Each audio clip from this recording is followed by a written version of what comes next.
కృష్ణకుమారి గారు నమస్తే అండి. నమస్తే అండి. మేడం, మనకి కొన్ని విషయాలు కొంతమందికి నచ్చచ్చు నచ్చకపోవచ్చు, కానీ మనం ఉన్నది ఉన్నట్టు నర్మగర్భంగా మాట్లాడుకుంటే తెలంగాణలో రేవంత్ రెడ్డి సర్కారు కొన్ని విషయాల్లో జెట్ స్పీడ్లో వెళ్తుంది. అంటే సినిమా వాళ్ళని తీసుకోండి, నాగార్జున గారి విషయంలో ఎన్ కన్వెన్షన్ సెంటర్ కానివ్వండి, అల్లు అర్జున్ గారి విషయం ప్రస్తుతం చాలా హాట్ టాపిక్ స్టేట్ వైడ్. కానీ ఆంధ్రప్రదేశ్ విషయానికి వస్తే లొసుగులున్నా కూడా, అంటే ప్రేమఫేసి ఉన్నా కూడా రామ్ గోపాల్ వర్మ మీద ఆంధ్రప్రదేశ్ ప్రభుత్వం మెతక వైఖరి అవలంబిస్తోందన్నట్టుగా ఒక ఆప్టిక్స్ వెళ్ళిపోయింది ప్రజల్లోకి. అంటే ఇటు పక్క సెలబ్రిటీలు తప్పు చేస్తే వాళ్ళతో రేవంత్ సర్కారు ఆడుకుంటుంటే, చంద్రబాబు నాయుడు గారి సర్కారుని ఆర్జీవీ ఆడుకుంటున్నాడు అనుకోవచ్చు అని చెప్పొచ్చు మనం. దేనికంటే ఆయన అసలు పిలిమొకలు వేస్తున్నాడు, పోలీసులు దొరకట్లేదు, ఆయన ఎక్కడున్నాడు తెలియట్లేదు. అంటే విడ్డూరంగా ఉందండి. అసలు నాకు ఏంటి మీకేమనిపిస్తుంది అసలు ఈ ఈ ఈ వ్యత్యాసం ఏంటి వ్యవస్థల్లో? అంటే నేను అలా అనుకోవట్లేదండి. ఇప్పుడు తెలంగాణలో జరుగుతున్న దానికి కొన్ని చోట్ల ఓవర్ రియాక్షన్స్ కనిపిస్తున్నాయి. అవసరమైన చోట మాట్లాడట్ల మాటలు లేవు, మాట్లాడుకోవటాలు లేవు అన్నట్లుంది. కొన్ని సందర్భాల్లో అత్తిపత్తిలాగా ఓవర్ ప్రొటెక్టివ్ గా కూడా అయిపోతున్నారు అనిపిస్తుంది తెలంగాణలో.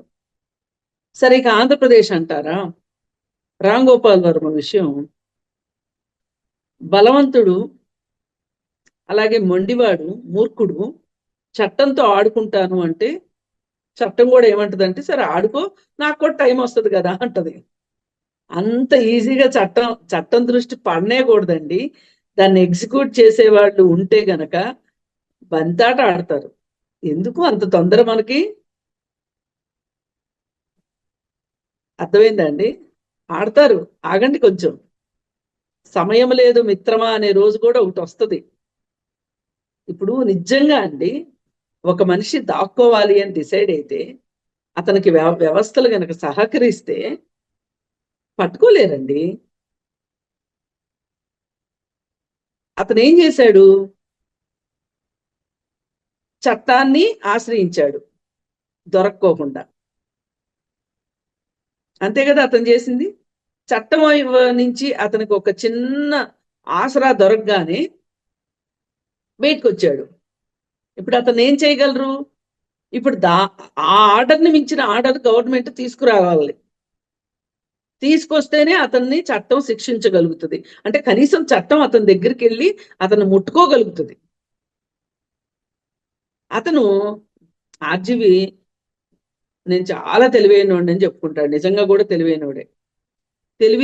ఇంటెలిజెంట్ గా ఉండటం వేరు, టూ ఇంటెలిజెంట్ గా ఉండటం వేరు. ఆయన ఇప్పుడు టూ ఇంటెలిజెంట్ వేలో వెళ్తున్నాడు రామ్ గోపాల్ వర్మ. దానిలో భాగంగానే నాకు ఫైబర్ నెట్ దగ్గర నుంచి డబ్బులు రావాల్సి ఉంది అని చెప్పి కేసేశాడు.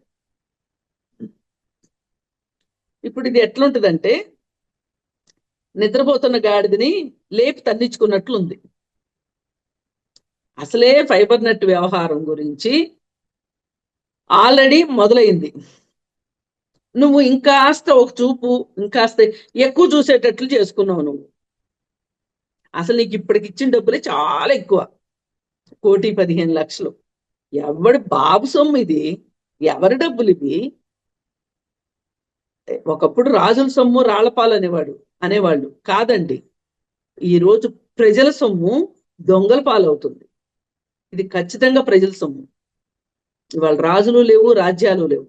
కానీ రాజులు రాజ్యాలు ఉన్నట్లుగా అపాత్ర దానం చేసేస్తున్నారు, అశ్రిత పక్షపాతానికి పాల్పడుతున్నారు. ఇది నిజంగా చాలా దురదృష్టకరమైన విషయం. మీ షో కోసం మీరు సినిమా తీసుకోవడం ఏంటి? అది కేవలం ఈ డబ్బులు ఫైబర్ నెట్ ఇవ్వడం కాదు, ఏపీ ఫైబర్ నెట్ డబ్బులు ఇవ్వటం కాదు. అసలు ఏపీ ఫైబర్ నెట్ ద్వారా రిలీజ్ చేసుకున్నందుకు వైసీపీ పార్టీ ఫైబర్ నెట్ కి డబ్బులు కట్టాలి. ఇది అసలైన విషయం. ఇది ఎవ్వరు మాట్లాడట్లా.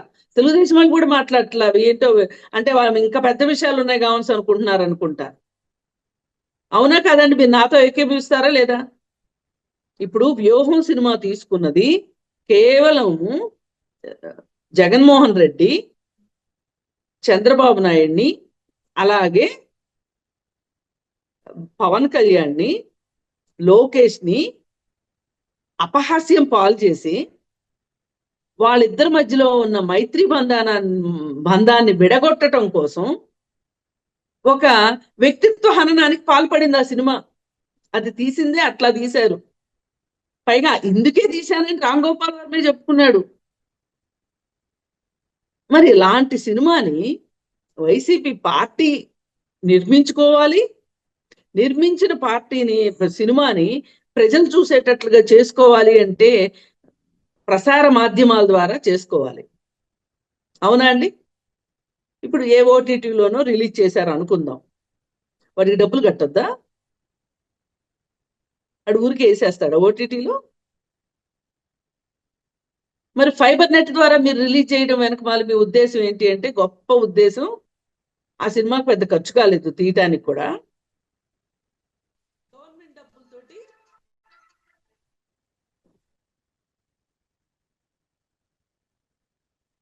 గవర్నమెంట్ డబ్బులతోటి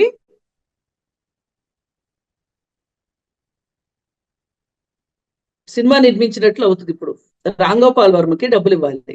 దేనికోసం? ప్రొడక్షన్ కోసము, డైరెక్షన్ చేసినందుకు, కథ, పాటలు, మాటలు, వెకిలి మాటలు, లేదంటే మార్ఫింగ్ ఫోటోలు, ఇవన్నీ పెట్టినందుకు గాను పాపం చాలా కష్టపడ్డాడు కాబట్టి రామ్ గోపాల్ వర్మకి రెమ్యూనరేషన్ ఇవ్వాల్సిందే, కాదని ఎవరు అనట్లా. అది ఎవరివ్వాలి? ఆ ఎవరివ్వాలి అనేది ఎవరికి అవసరమైతే వాళ్ళు ఇచ్చుకోవాలి.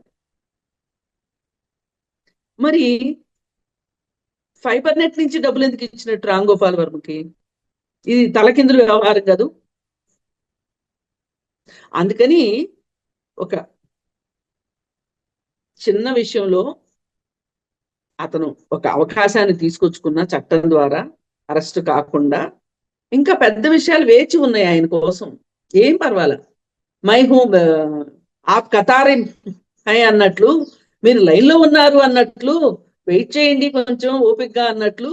ఇప్పుడు ఈయన లైన్లో ఉన్నాడు, వస్తాయి ఒక దాని తర్వాత ఒకటి, ఒక దాని తర్వాత ఒకటి వస్తాయి. అందుకని మనం కొంచెం వేచి చూడాల్సిందే.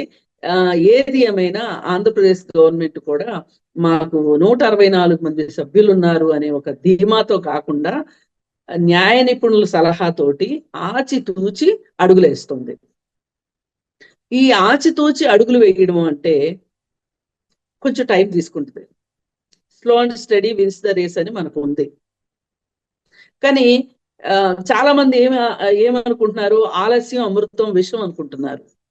ఎవరు అనుకుంటున్నారు ఇది? తెలుగుదేశం పార్టీ కార్యకర్తలు కావచ్చు, లేకపోతే సామాన్య ప్రజలు కావచ్చు. కార్యకర్తలు కూడా చాలా హుషారుగా ఉంది, చాలా ఎక్స్పెక్టేషన్స్ పెట్టుకున్నారు. 5 ఏళ్ళు మన రాచి రంపాన్ని పెట్టారు కదా, ఇంతకింత తీర్చుకోవాలి అనే ఉద్దేశంలో ఉన్నారు. కానీ అలా చేస్తే అబాస్ పాలవుతాం. కొంచెం ఒప్పుకుండాలి దేనికైనా, దేని టైం దానికి వస్తుంది అని. పైగా చట్టం ద్వారానే ఫిక్స్ చేయాలి.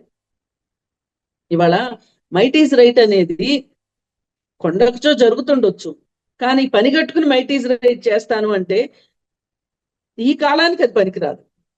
ఎవరైనా చట్టానికి లోబడి ఉండాల్సిందే. అన్నీ వస్తాయి. జగన్మోహన్ రెడ్డి ఎందుకు వ్యూస్ ఎక్కువ చూపించి ఈ డబ్బుల్ని ఇచ్చాడు? అసలు వచ్చిన వ్యూస్ 1800, 1900. ఒక్కొక్క వ్యూకి 120 రూపాయలు వాళ్ళు డిసైడ్ చేస్తే కట్టింది 11,000. ఎంత దుర్మార్గం అండి! మరి అన్ని వస్తాయి వెయిట్కి. ఇప్పుడు నేను ఒక ఆయన వచ్చాడు ఏదో చర్చలో, టీవీ చర్చలో. అసలు రామ్ గోపాల్ వర్మకి ఏం సంబంధం అంటే, కంపెనీలు ఫ్లోట్ చేసేటప్పుడు రిజిస్టార్ ఆఫ్ కంపెనీస్ దగ్గర, ఆర్ఓసి దగ్గర బాగానే కంపెనీల పేర్లు పెట్టుకుంటారు. పైగా వాళ్ళకి చాలా పేరుందని చెప్పి, ఒక బ్రాండ్ ఇమేజ్ ఉందని చెప్పి ఆర్జీవి, ఇంకొక ఆయన ఇంకెవరో ఆర్ఆర్ అంట, ఆయన ఇద్దరు కలిసి చక్కగా పెట్టుకున్నారు. పెట్టుకున్న తర్వాత ఆ కంపెనీలోకి డబ్బులు వచ్చిన తర్వాత అసలు ఆయనకి ఏమి సంబంధం అని మాట్లాడుతున్నాడు లాయరు. అస్సలు ఇక ఆ లాయర్ని అయితే టీవీ5 మూర్తి గారు ఒక ఆట ఆడుకున్నాడండి. అసలు నువ్వు ఎక్కడ చదివావు చెప్పు, ఆ? నీ ప్రొఫెసర్ల పేరు చెప్పు, నీకు ఇదేనా వాళ్ళు నేర్పించింది చెప్పు అంటే చాలా బాగుంది రాత్రి డిబేట్. అసలు ఒక ఆట ఆడుకున్నారు. అది రేపొద్దున ఇంకొంచెం ఆగితే కోర్టులో కూడా ఇలాగే ఆడుకుంటారు. ఏం పర్వాలేదు, ముందుంది ముసలి పండుగ. In front of crocodile festival అంటారు కదా, దానికి వేచి చూడాల్సిందే, ఫెస్టివల్లో పాల్గొనాల్సిందే, చట్టం అనే మొసలి నోట్లోకి వెళ్లాల్సిందే. రామ్ గోపాల్ వర్మ తప్పించుకోలేడు. అందుకని ఇప్పుడు ఏదో పిల్లి మొక్కలేసి పిచ్చి గంతులేసి నేను చాలా తెలివైనోడిని, టూ ఇంటెలిజెంట్ అని నిరూపించుకుంటానికి దొరకకుండా దొంగలాగా నేను ఇది అని చెప్పి, అంటే నేను బాంబే అండర్ వాళ్ళతో పనిచేశానని కప్పాలు కొట్టుకున్నాడు కదా. మరి ఒక్కసారి పోలీసుల దగ్గరికి వెళ్ళి విచారణలో పాల్గొంటే ఏమైందండి? అందుకని ఇప్పుడు ఆ రోజు తప్పించుకున్నాడు, ఈ కేసులో తప్పించుకోలేడు. వేచి చూద్దాం. మేడం. మరి అందుకని ప్రభుత్వాలు ఏదో స్పీడ్ గా వెళ్ళట్లేదు అని అనుకోవటానికి లేదు. పైగా తెలంగాణ పరిస్థితి వేరండి, ఆంధ్ర పరిస్థితి వేరు. ఇక్కడ వడ్డించిన విస్తరి తెలంగాణ, ఏ మాట కా మాట. అప్పులు ఉన్నాయి, అది వేరే విషయం, కానీ ఆదాయం కూడా ఉంది. కొన్ని ఛాలెంజెస్ లేవు. ఏది కొత్త ప్రభుత్వము, కొత్త రాష్ట్రము, ఇట్లాంటి ఛాలెంజెస్ లేవు. అందుకని వీళ్ళు కొంచెం కొన్ని విషయాలను పక్కన పెట్టైనా సరే వీళ్ళు చెయ్యాలనుకున్న పనులు, మాట్లాడాలనుకున్నవి మాట్లాడగలుగుతున్నారు ఇక్కడ వాళ్ళు. నాగార్జున విషయం ఉంది, అది ఖచ్చితంగా ఉల్లంఘన. అది అసలు కళ్ళ కట్టినట్టు దాన్ని నిజంగా దేవుడు అనేవాడు ఉంటే కూడా దేవుడు కూడా రక్షించలేనంత తప్పు నాగార్జున చేశాడు. అందుకే అక్కడ వాళ్ళు అంత ముందడుగేశారు, అంత ఫైర్ స్టెప్ వేయగలగటానికి కారణం ఏంటంటే ఇన్నాళ్ళు దాదాపు 15 సంవత్సరాల నుంచి కాపాడుకొచ్చిన విషయాన్ని బట్టబలు చేయగలిగాడంటే రేవంత్ రెడ్డి గారు. ఒకటే కారణం, అక్కడ క్లియర్ కట్ గా క్లిస్టర్ క్లియర్ గా, అసలు మనం ఆ ఫంక్షన్ హాల్కి ఎప్పుడన్నా వెళ్తేనండి కరెక్ట్ గా భోజనాలు చేసే దగ్గర గాడ్ను అనుకుని నీళ్లు కనిపిస్తాయి, స్మెల్ వస్తూ ఉంటది. ఆ భోజనం సంగతి దేవుడు ఎరుగు. కానీ అందుకని చేయగలిగాడు. మరి ఇంతోటి పెద్ద మనిషి ఇప్పుడు చట్టం వెనకమాల దాక్కుంటున్నాడు. అది గమనిస్తున్నారో లేదో మీరు? అవును. ఓవైసీ వాళ్ళని ఏమీ చేయట్లేదు. మళ్ళీ ఇప్పుడు హైడ్రా ఏం చేస్తుంది, ఫలానా సంవత్సరం నుంచి, అంటే హైడ్రా ఏర్పాటు అయిన తరువాత కట్టిన కట్టడాల గురించి మేమేం మాట్లాడము అంటుంది. అంటే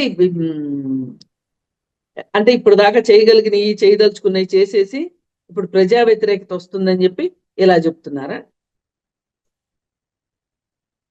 అందుకోసం ఏంటంటే ఏదైనా పొడుగు మాటలు మాట్లాడినంత ఈజీ కాదండి.